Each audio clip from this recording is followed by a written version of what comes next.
ഞാൻ ഡോക്ടർ അഞ്ജലി വിശ്വനാഥ്, സൈക്യാട്രിസ്റ്റാണ്. പെട്ടെന്നുണ്ടാവുന്ന നെഞ്ചുവേദന, നെഞ്ചിടിപ്പ് കൂടുക, ശ്വാസം മുട്ടൽ, കൈയും കാലും തളരുന്ന പോലെ തോന്നൽ, തൊണ്ടയിൽ എന്തോ കുടുങ്ങിയ പോലുള്ള തോന്നൽ, ഇത്തരത്തിലുള്ള ലക്ഷണങ്ങൾ ഉണ്ടാകുമ്പോൾ സ്വാഭാവികമായും നമ്മൾ എന്താണ് ചെയ്യുക? രോഗിയെ ഹോസ്പിറ്റലിൽ കൊണ്ടുപോകും.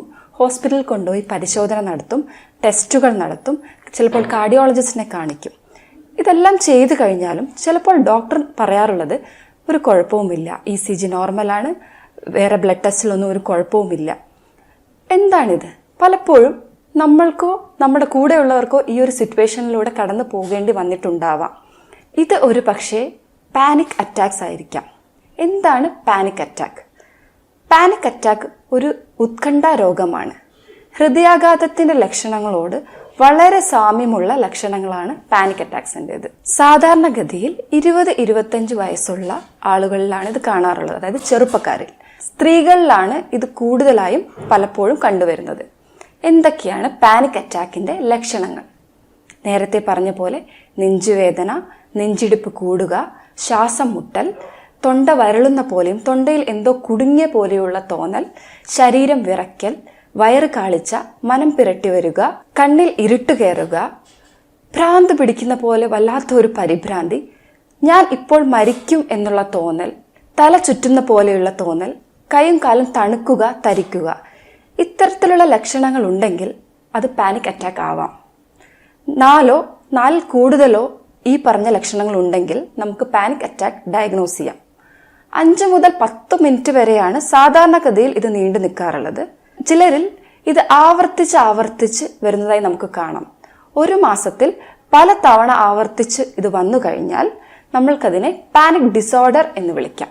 എന്തുകൊണ്ടാണ് പാനിക് ഡിസോർഡർ അഥവാ പാനിക് അറ്റാക്ക് വരുന്നത്?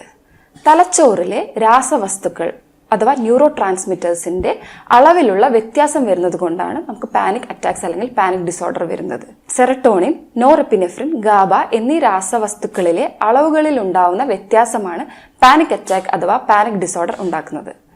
ഒരു തവണ പാനിക് അറ്റാക്ക് വന്നു കഴിഞ്ഞാൽ ഇനിയും ഇങ്ങനെ ഉണ്ടാവുമോ എന്നുള്ള ഒരു ഭീതി അല്ലെങ്കിൽ ഭയം വ്യക്തികളിൽ ഉണ്ടാവുന്നു. ഈ ഒരു ഭയത്തിലായിരിക്കും പിന്നീടുള്ള അവരുടെ ജീവിതം. അവർക്ക് പുറത്തു പോവാൻ വരെ പേടിയാകുന്ന ഒരു അവസ്ഥയിലേക്ക് എത്തുന്നു, ഇങ്ങനെ വീണ്ടും ഉണ്ടാകുമോ എന്നുള്ള ഭീതി കാരണം.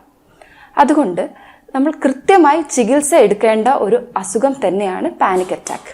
പാനിക് അറ്റാക്ക് വന്നു കഴിഞ്ഞാൽ നമ്മൾ എന്താണ് ചെയ്യേണ്ടത്? ആദ്യത്തെ തവണ പാനിക് അറ്റാക്ക് വന്നു കഴിഞ്ഞാൽ എല്ലാ പരിശോധനകളും ടെസ്റ്റുകളും നടത്തി വേറെ ശാരീരികമായ ബുദ്ധിമുട്ടുകൾ ഒന്നുമില്ല എന്നുള്ളത് നമ്മൾ ഉറപ്പുവരുത്തണം. കാരണം പല രോഗങ്ങളുടെയും ലക്ഷണങ്ങൾ പാനിക് അറ്റാക്സിന്റെ ലക്ഷണങ്ങളുമായി വളരെ സാമ്യമുള്ളതാണ്. ഉദാഹരണം പറഞ്ഞാൽ നേരത്തെ പറഞ്ഞ പോലെ ഹാർട്ട് അറ്റാക്ക്, ആസ്മ, തൈറോയ്ഡ് ഗ്രന്ഥി രോഗങ്ങൾ, അഡ്രിനൽ ഗ്രന്ഥി രോഗങ്ങൾ, ഹൈപ്പോഗ്ലൈസീമിയ അതായത് രക്തത്തിൽ പഞ്ചസാരയുടെ അളവ് കുറയൽ എന്നീ രോഗങ്ങളുടെ ലക്ഷണങ്ങളും പാനിക് അറ്റാക്സിന്റെ ലക്ഷണങ്ങളും വളരെ സാമ്യമുള്ളതാണ്.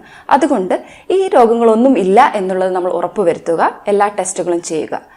ഇതൊന്നും ഇല്ല എന്ന് ഉറപ്പ് വരുത്തി കഴിഞ്ഞാൽ നമുക്ക് പാനിക് അറ്റാക്ക് അല്ലെങ്കിൽ പാനിക് ഡിസോർഡർ ഡയഗ്നോസ് ചെയ്യാവുന്നതാണ്. പാനിക് അറ്റാക്ക് ആണ് എന്ന് ഡയഗ്നോസ് ചെയ്ത് കഴിഞ്ഞാൽ നമ്മൾ എന്താണ് ചെയ്യേണ്ടത്? നമ്മൾ കൃത്യമായി ചികിത്സ എടുക്കുക എന്നുള്ളതാണ്. ഇപ്പോൾ ഫലപ്രദമായ പല മരുന്നുകളും അവൈലബിൾ ആണ്.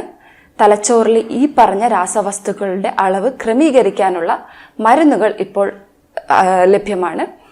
അതുകൊണ്ട് ഇങ്ങനെയുള്ള ലക്ഷണങ്ങൾ കണ്ടു കഴിഞ്ഞാൽ ഒരു സൈക്യാട്രിസ്റ്റിനെ പോയി കണ്ട് കൃത്യമായി മരുന്ന് കഴിക്കുകയും അതോടൊപ്പം തന്നെ relaxation technique, cognitive behavioural therapy എന്നിങ്ങനെയുള്ള ചികിത്സാ രീതികളും കൂടെ എടുത്തു കഴിഞ്ഞാൽ പാനിക് അറ്റാക്സ് പൂർണ്ണമായും മാറ്റാൻ പറ്റുന്ന ഒരു രോഗമാണ്.